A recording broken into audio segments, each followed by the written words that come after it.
तो उनके साथ हम लोग भी दुकान पे बसों में जाके बेचना, फिर साथ में सड़क पे दुकान लगा के बेचना, ये सब इस तरह से हम लोगों ने किया। तो स्ट्रगल हम लोगों को पता है। मुझे स्ट्रगल जो मिला इस संसार से मिला, मुझे जो दिया इस जनता ने दिया।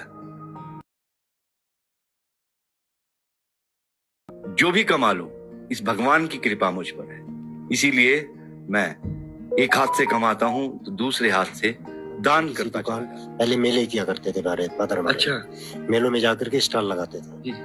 वहां से फिर उनको धीरे धीरे नारकंडा में एक दुकान मिली छोटी सी, उसी परचून की दुकान से उन्होंने काम शुरू किया। उन्हीं के साथ फिर हम लोग भी, जब गरीबी क्या जन्म हुआ, किस तरह से पैसे की वैल्यू हमको बचपन पे ही सिखाया गया। और हाँ, ये भी कहेंगे बिजनेस भी हमने बचपन में ही सीखा। जो लोग बहुत पैसा खर्च करके हाई डिग्री लेते हैं, वो हमको फ्री में मिल गई। MBA जो है वो हमको फ्री में। RSS का प्रोग्राम हुआ था तो हमने उसको ऑर्गेनाइज किया था, लेकिन बाहर के प्रोग्राम लोग नहीं लेते। तो स्कूल में अभी ज्यादा बच्चे तो नहीं है। अगर बेटियों का जन्म होता है उनको 21-21 हजार रुपए देंगे, ये पहले से मन था आपका या क्या सोच के ये? नहीं, ऐसा मन तो नहीं था, क्योंकि अभी आपको पता हो 26 जो हमारा 1 अप्रैल जन्मदिन होता है, उस समय एक अनाउंस हमने और कहा है कि हमारे क्षेत्र में, ठियोग और कुमारसैन विधानसभा क्षेत्र में जितनी भी महिला मंडल है, अगर उनके पास अपनी जगह है, उसकी जमाबंदी अपने नाम से वो दिखाती हैं, तो उनके भवन निर्माण के लिए भी एक हम आर्थिक सहयोग देंगे। के ऊपर अगर अभी हम कहते हैं ना कुछ, बहुत जल्दबाजी है, क्योंकि हम ये कोई कार्य कर रहे हैं, कोई हम अभी 2 साल से या 3 साल, आप चुनाव के नहीं लड़ते हो, तो हमने कहा देखिए ये जल्दबाजी है। तो ये जो हाथ की लकीरें होती है ना, ये कल क्या कराएगी हमको नहीं मालूम। अभी हमने राजनीति के बारे में कुछ भी नहीं सोचा है, न लड़ने के बारे में किसी से बात करते हैं। हाँ, लोग मुद्दे उठाते हैं, उसका हम जवाब देते हैं। कल को हथेली में लिखा है और उसके कोई हमको दे रहा है, और किस्मत में लिखा है तो उसका तो आज हम हैं, वो भी तो हमको नहीं मालूम था। ये हमारे साथ कभी फ्यूचर में हम इस तरह से समाज सेवा करेंगे या हमारा इतना बड़ा मुझे जो मिला इस संसार से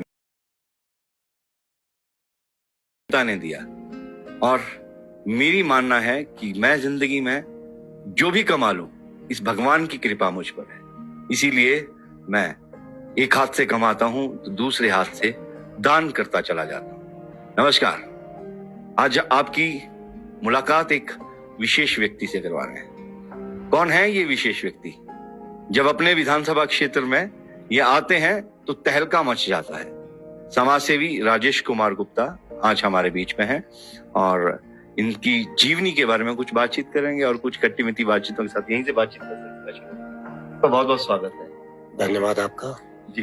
गुप्ता जी, आपने पढ़ाई भी नारकंडा से शुरू की, बचपन भी यहाँ पर बताया, और अब इस क्षेत्र को भर भर कर आप सौगात देते हैं, क्या कारण है? देखिए, जो हमारी नारकंडा में जो परवरिश रही है, ये बहुत गरीबी से जो हम लोगों ने देखा है, और बहुत छोटे वर्ग से हमारे फादर रहे। फादर ने बहुत मेहनत की, उनके साथ हम लोगों ने भी बचपन से मेहनत करते आए, तो इसलिए हमको मालूम है पैसे का वैल्यू क्या होता है जी। और जो कमाने के बाद और आखिरी में कुछ, हर आदमी को एक समय ऐसा आता है जब लगता है कि नहीं यार, अब तो बहुत कर लिया, अब समाज के लिए भी कुछ किया जाए। तो उसी सिलसिले में हम लोग चिंतन करते हैं। तो जब लगता है कि अब जितना कमाना था कमा लिया, लेकिन अब कमाए तो औरों के लिए कमाए, तो हमारे को कुछ तो कम से कम अंदर से एहसास होगा कि हमने कुछ प्रदेश को और अपनी जगह जहां हमने जन्म लिया है उस स्थान को हमने कुछ दिया। जो जन्मभूमि आपकी, यहीं पे आपकी शिक्षा हुई, और यहाँ पे अभी आपने एक बहुत बेहतरीन होटल का निर्माण किया है। बताया जाता है कि इसकी छत पर हेलीकॉप्टर को भी खड़ा करने की आपकी इच्छा है। देखिए, शौक हेलीकॉप्टर हम लेंगे, और इस हेलीपैड पे अगर परमिशन मिली तो उतारेंगे भी। बिल्कुल जी। ग्रीन बेरी संस्था गरीब, जरूरतमंद लोगों की एक ऐसी उम्मीद है, कहीं पर पहुंच जाए तो लोगों की समस्याएं जो है वो दूर होने लग जाती है। फिर कभी सरकारी स्कूलों को आप गोद ले लेते हैं, कभी आप गरीब बेटियों की शादी करवाते हैं। संभव हो पाए? देखिए, इसमें संभव कुछ नहीं है। अंदर से आप क्या सोचते हैं, सबसे बड़ी बात वो होती है। ऐसा हमने देखा है, लोगों के पास बहुत है, लेकिन आपके अंदर से अगर वो देने की इच्छा नहीं है तो आप कुछ भी नहीं कर सकते, क्योंकि कल का तो कोई भरोसा होता नहीं। और जैसे आजकल आप मीडिया में देख रहे हो कि आने वाला समय बहुत विकराल रूप ले रहा है, तरह तरह की बीमारियां आ रही हैं, और आने वाला समय पता नहीं कैसा जाएगा। तो हम इस सोच के साथ में जो हमने प्रण लिया है कि गरीबों के लिए हम कुछ करें, उसमें हमने एक तो गरीब बेटियों की शादी, जिसमें हम लोगों ने एक अमाउंट फिक्स कर रखा है, उसमें हमारे पास कागज पूरे होते हैं, जो हमने क्राइटेरिया रखा है, तो उनको हम लोग शादी के लिए उनके अकाउंट में पैसा ट्रांसफर करते हैं, जिससे वो अपना जो जरूरी चीजें हैं उसको खरीद सकें। और फिर इसी तरह से जो गरीब बच्चे हैं, जिसमें बेटे और बेटियां दोनों, उनके लिए भी हमने जो हायर एजुकेशन है, क्योंकि हमने देखा है यहाँ पे +2 तक तो स्कूल आसपास सब जगह है, उसके बाद पढ़ने के लिए लोगों को बाहर जाना पड़ता है बच्चों को, लेकिन उनके पास पैसा नहीं होता कि वो आगे हायर एजुकेशन में जाए। तो हमने जिस तरह से हमारे पास एप्लीकेशन आ भी रही है, और हमने अभी 3 दिन पहले कुमारसैन में भी बोला है कि हायर एजुकेशन के लिए अच्छे मार्क्स हैं और बच्चे ब्रिलियंट हैं, पढ़ने में तेज हैं, तो उनकी हायर एजुकेशन जहां तक वो पढ़ना चाहें फाउंडेशन की तरफ से उठाएगा, और आगे उनको और भी जो सहायता आगे उसके बाद भी चाहिए वो भी हम पूरी करेंगे। बहुत ही मजेदार बात है, इनका जो जिंदगी का सफर है वो बड़ा रोमांचित रहा। इन्होंने कहा कि इन्होंने गरीबी का समय देखा है, लेकिन आज ये करोड़ों रुपए ऐसे बांट देते हैं मानो इनके धन से कुछ हिला ही ना हो। कैसा समय देखा है गुप्ता जी, और क्या कारोबार उस समय होता था? देखिए, जो हमने बिजनेस था, हमारे फादर पहले आज से करीब 1958 में जी मैं तो ये कहूंगा कि राम की नगरी, जहाँ राम जन्मभूमि है जी, वहां से हिमाचल में आपके शिमला आए थे। शिमला से फिर नारकंडा उन्होंने एक अपना परमानेंट बसेरा बना लिया, जहाँ पे छोटी सी दुकान, पहले मेले किया करते थे फादर हमारे। अच्छा। मेलों में जाकर के स्टॉल लगाते थे। जी जी। वहां से फिर उनको धीरे धीरे फ्री में सब एजुकेशन मिल गई। जी जी जी। पिताजी ने काम किया, पिताजी के साथ आप हाथ बटाते थे, तो क्या पिताजी का भी कभी कोई ऐसा समय आया कि वो भी बड़े परेशानी में रहे? देखिए, कितने भाई बहन थे, कितने परिवार के लोगों की जिम्मेदारी साथ में जब वो आए तो परेशानी तो उनको थी। जी जी जी। हमारे पिताजी ने जितनी मेहनत मेरे पिताजी ने दिया है, शायद वो किस्मत वालों को ही इस तरह से मिलता है। एक ग्रीनबेरी नाम का स्कूल आपका लखनऊ के अंदर है, और कहा जाता है कि इतना बड़ा ऑडिटोरियम है कि बड़े बड़े कार्यक्रम अगर वहां होने हो उस का भी इस्तेमाल होता है। और कितने बच्चे?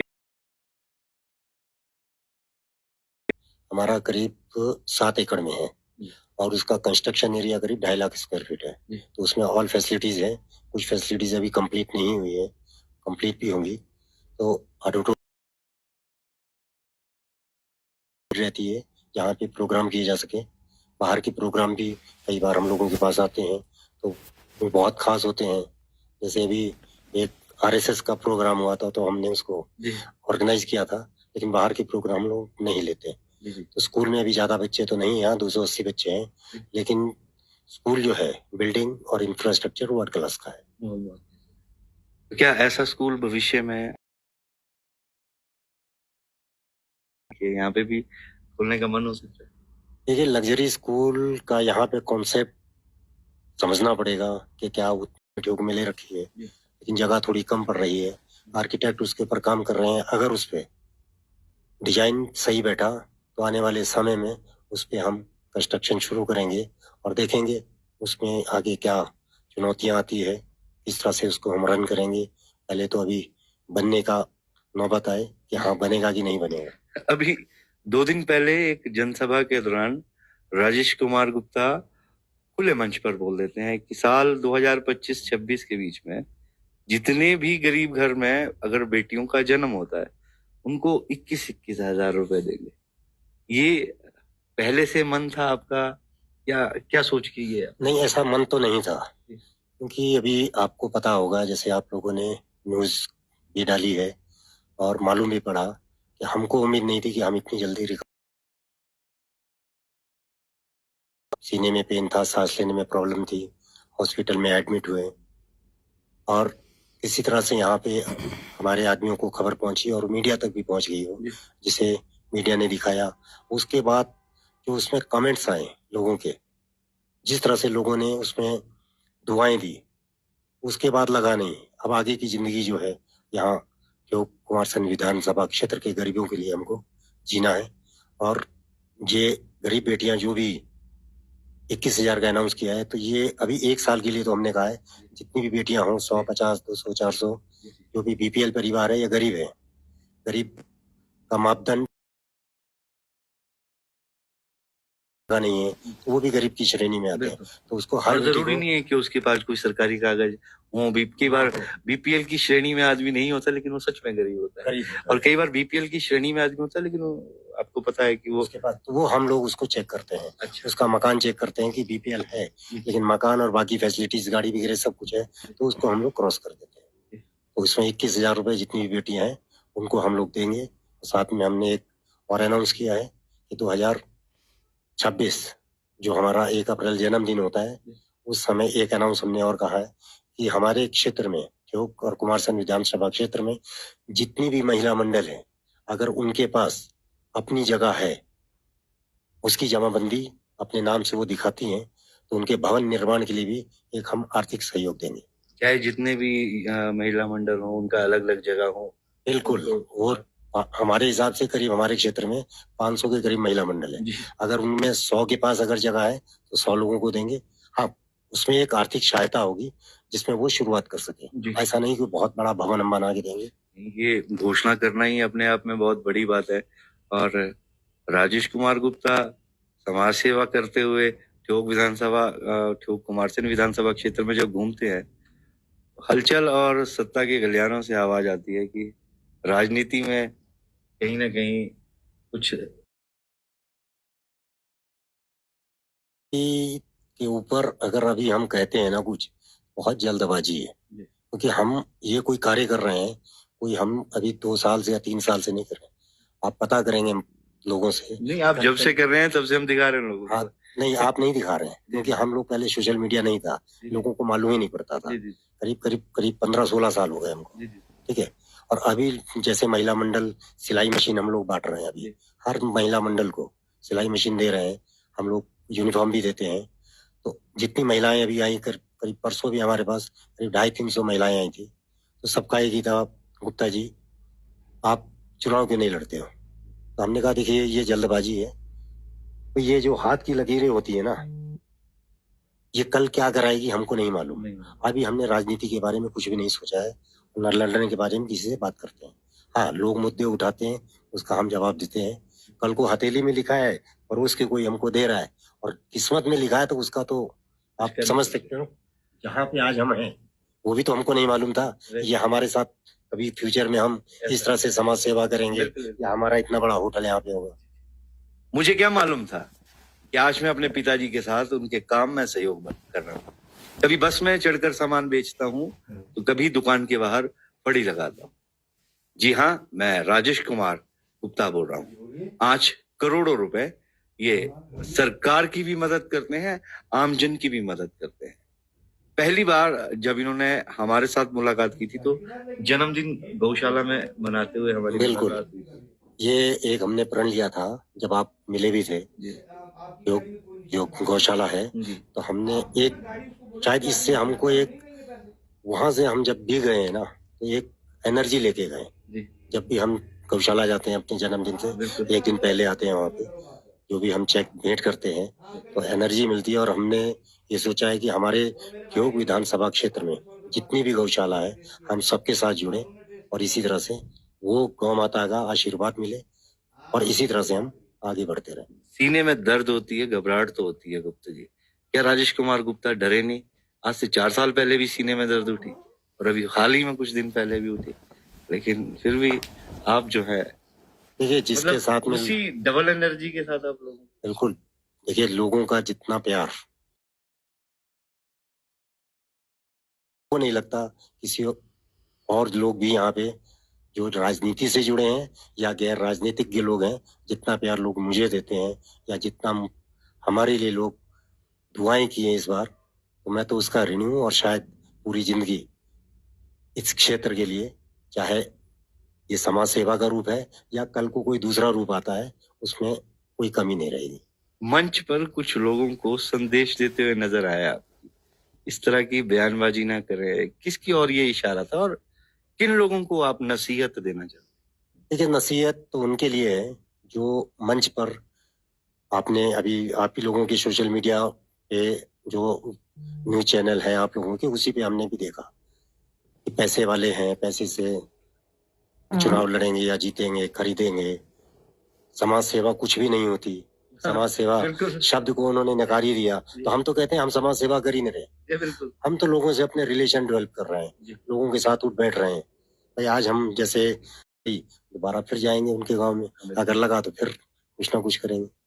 देवी देवताओं में एक अटूट आस्था राजेश कुमार गुप्ता है। बताया जाता है कि बहुत साल पहले इन्होंने एक भव्य मंदिर का निर्माण किया। बनता था वो 2005 साल के बाद, फिर वो खंडर हो जाता था अधूरे में। तो फिर अंदर से शायद देवता महाराज ने हमें प्रेरित किया कि नहीं, ये मंदिर बनना चाहिए। जी जी। अभी ग्रीनबेरी संस्था और इसकी जो इंडस्ट्री डिपार्टमेंट है, बस में सामान बेचने के सफर से लेके देखिए, ब्रांड तो हमारे खुद के हैं अपने। हाँ। जैसे हम लोग एल्युमिनियम फॉयल का बिजनेस है जो फार्मा में जाता है, घरेलू चीजों में यूज होता है, काफी चीजों में एल्युमिनियम फॉयल का इस्तेमाल होता है। और इसी तरह से हमें आपकी होटल इंडस्ट्री हो गई, तो इस तरह के थोड़े कार्य कर रहे हैं। अभी सारे बता नहीं रहा मेरे को। नहीं, सारे ही हैं। इससे ज्यादा कार्य बताना और ये करना अब हिम्मत भी नहीं है। जितना कर रहे हैं बस उतने में अब खुश है। वो तो हमने साफ कर ही दी कि गुप्ता जी ने बिल्कुल साफ तौर पर कह दिया कि जिस चीज का जब समय आएगा तो उस समय ये जवाब जो है वो दुनिया को दिया जाएगा। लेकिन अब बात करते हैं कि देश ही नहीं दुनिया में विख्यात स्वामी रामदेव घर पर आना जाना है उनका, ये कैसे? देखिए, स्वामी रामदेव जी मुझे अपना बेटा मानते हैं और उनका जो बीमारी हमारी जो रही उसमें जो रिकवरी में उनका भी बहुत बड़ा योगदान है। खैर, गलती हमारी रहती है, लापरवाही हम करते हैं। तो बीच में तबीयत खराब होने का कारण ये है कि बीच में हमने दवाइयां बंद कर दी। जी जी जी। हमने दवाइयां लेनी क्योंकि स्टंट पड़ा है, तो उसमें एक शर्त है कि जिंदगी भर दवाई तो खानी है। जब हमने दवाई ही बंद कर देंगे तो आदमी क्या करेगा?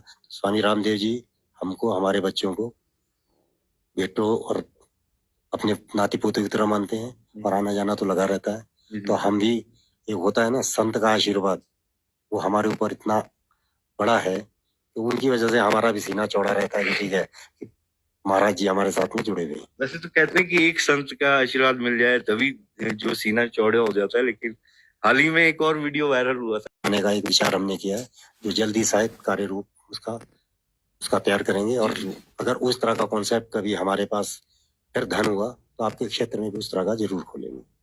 मिलती हैं बुजुर्ग बिल्कुल औरतें, लोग गले लगाते हैं राजेश, गले लगाती हैं। हम तो बुजुर्ग महिलाएं जो हैं, माताएं हमारी जो हैं बुजुर्ग 80-85 साल की, उनको हमने गले लग करके उनको रोते देखा है। शायद अपना जीवन हम न्यौछावर भी कर दें पूरा, तो शायद इनका ऋण तो नहीं उतार पाऊंगा। विशेष मुलाकात के इस कार्यक्रम में आज के हमारे खास गेस्ट थे राजेश कुमार गुप्ता, जिन्होंने अपनी जीवनी के बारे में बताया। आपको ये कार्यक्रम